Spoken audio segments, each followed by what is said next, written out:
Hi, this is Tom from Nightingale Games, and today I'll be running a port battle for the game Imperial Borders, the Congress of Vienna, a Larry Harris game. And so the premise is that France is the active nation, and they've somehow convinced the Russians to join them in invading the homeland of Great Britain in Lancaster, which is defended by a major port and a ship of the line that happens to be elite. So they've lined up their ships in the order of hits that will be taken or assigned, the hit hierarchy as it's called. And now each side needs to decide its battle stance using these tokens here. Uh, because these two are an alliance, France will be making all decisions since they are the active nation, so we won't need the Russian stance marker. One side is for offensive and the flip side is for defensive. These affect when you roll a bar result, whether it acts as a hit, or if you choose the shield, it acts as blocking a hit. So the other hits on the dice, this one is a double hit, a single hit, and 3 blank sides. We won't be using any of the white dice because they're used for land units like infantry and cavalry. So now they need to decide. France will choose offensive and Britain will choose defensive stance. And now we line up the dice. You can see there's a reference on the side of the board to black cannon dice for ships of the line and 1 for each frigate.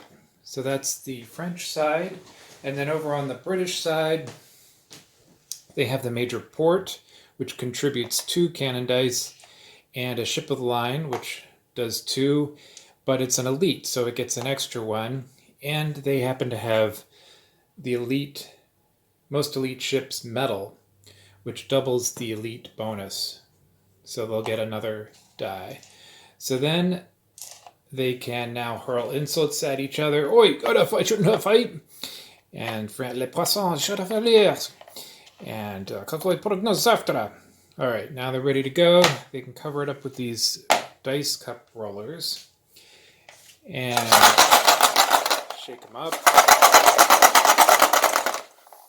And they can reveal at the same time. The active nation usually resolves their dice first. Looks like they got 2 hits and a bar, which for them acts as a hit. So according to the hit hierarchy, you can use the back of the rule book as reference as well, but fortifications must be hit first. So 2 hits are assigned to that, which are 2 damage, and then the 3rd hit would go towards the ship of the line. And now Britain assigns their dice. They have a double hit, a single hit, and a bar. Their bar acts as a block, so they actually block this hit. And their other that will sink a frigate and do 1 damage to this other frigate in line. So damaged ships go into the trays here of the victor. So we'll put that there.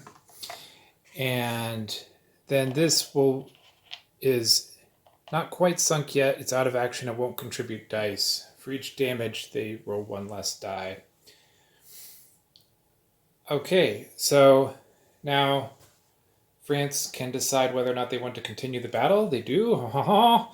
And we reset up the dice again. So they still have their ship of the line.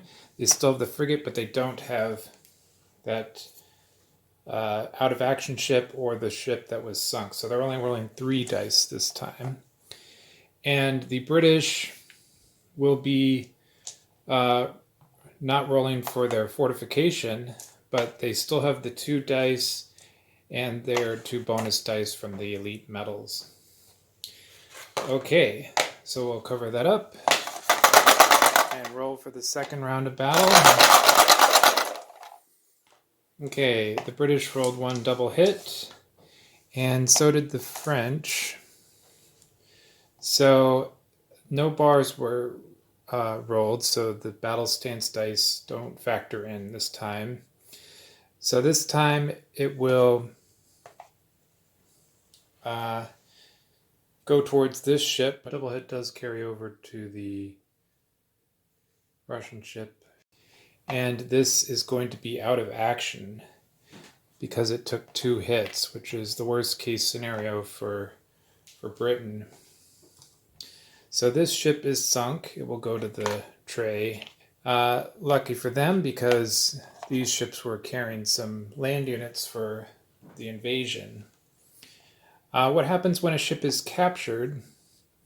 The ship and the flag will go to the victor's spoils, so we'll put this in that. But since it's captured, they'll convert the colors to France, or they could have given it to Russia, but they're not feeling generous. It loses its elite, but because they did at least 10 points worth of damage, they do gain an elite pennant, which he'll assign to the one carrying the infantry there. And this is lost. It will be switched over to a French control. It retains the damage until the end of the round, at which point it would repair. And these ships can now sail in and immediately disembark after battle. And that may cause a follow-up battle in the interior, which we won't resolve today. But so you can see the casualties are in here. Also for the fort, because it was a major fort, they will gain 2 morale tokens, and Britain will lose 2 morale tokens. And these points will get totaled up at the end of the game round after all battles have been resolved. And there you have it, a quick port battle execution. I'll try to run more of these little battles as we go. Later.